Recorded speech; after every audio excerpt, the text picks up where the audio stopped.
mesmo em círculos onde o mundanismo, nas suas formas mais grosseiras, pelo menos não é tolerado, e onde a ortodoxia exterior ainda é preservada. Há quase sempre uma ausência notável desta unção, desta liberdade, desta alegria, que são inseparáveis do espírito da verdadeira adoração. Por que isso? Porque em várias igrejas, casas de reuniões, assembleias de irmãos, onde a letra da palavra de Deus é ministrada, agora tão raramente encontram-se esses transbordantes de coração, essas explosões espontâneas de adoração, este sacrifício de louvor, que deve sempre ser encontrada entre o povo de Deus. A resposta é difícil de encontrar? É porque há um espírito de tristeza em seu meio.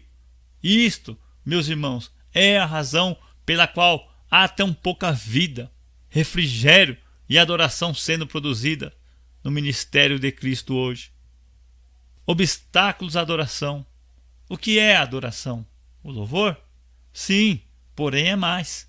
A adoração é aquela que flui de um coração que está totalmente certo da excelência daquele diante de quem ele se curva, expressando a sua mais profunda gratidão pelo seu dom inefável.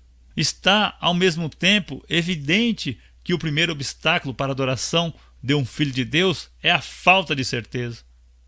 Enquanto eu entreter dúvidas quanto à minha aceitação em Cristo, enquanto eu permanecer em um estado de incerteza quanto a saber se os meus pecados foram expiados no Calvário, não posso realmente louvá-lo e adorá-lo por sua morte por mim.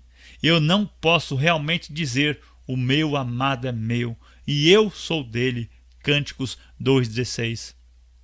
É um dos dispositivos favoritos do inimigo manter os cristãos no pântano do desânimo. Sendo assim, o seu objetivo que Cristo não receba deles a homenagem de seus corações. Outro grande obstáculo para a adoração é a incapacidade de julgarmos a nós mesmos pela santa palavra de Deus. Os sacerdotes de Israel não permaneciam no altar de bronze no átrio exterior do tabernáculo. É preciso salientar que, antes de passar para o lugar santo, para ali queimar o incenso, eles eram obrigados a lavar-se na pia.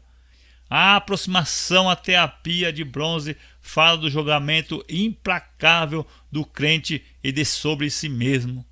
Confira 1 Coríntios 11:31. A utilização desta água aponta para a aplicação da palavra a todas as nossas obras e formas.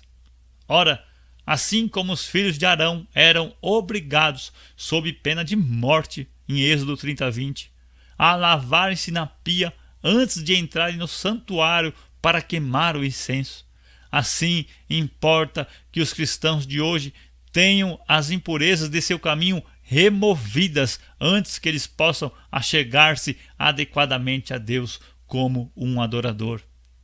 A falha nesse ponto traz a morte, ou seja, eu permaneço sob o poder contaminante das coisas mortas. As impurezas do caminho são o resultado da minha passagem através de um mundo que é separado da vida de Deus. Efésios 4:18. Se estas não forem removidas, então eu continuo sob o poder da morte espiritual e a adoração se torna impossível. Isso é totalmente demonstrado em João 13, onde o Senhor disse a Pedro: se eu não te lavar, não tens parte comigo. Quantos cristãos há que, por falta de colocar seus pés nas mãos de Cristo para a limpeza, são impedidos de exercer suas funções e privilégios sacerdotais. Um outro obstáculo fatal à adoração precisa ser mencionado, que é o mundanismo. O que significa que as coisas do mundo obtenham lugar na afeição do cristão. Seus caminhos se tornam conformes este mundo. Romanos 12:2. Um exemplo disto é encontrado na história de Abraão. Quando Deus o chamou para deixar a Caldeia e ir para Canaã, ele comprometeu-se, pois ele foi apenas até Harã, Gênesis 11:31 e Atos 7:4. E se estabeleceu ali. Harã estava a meio do caminho para casa. O deserto ficava entre ela e as fronteiras de Canaã.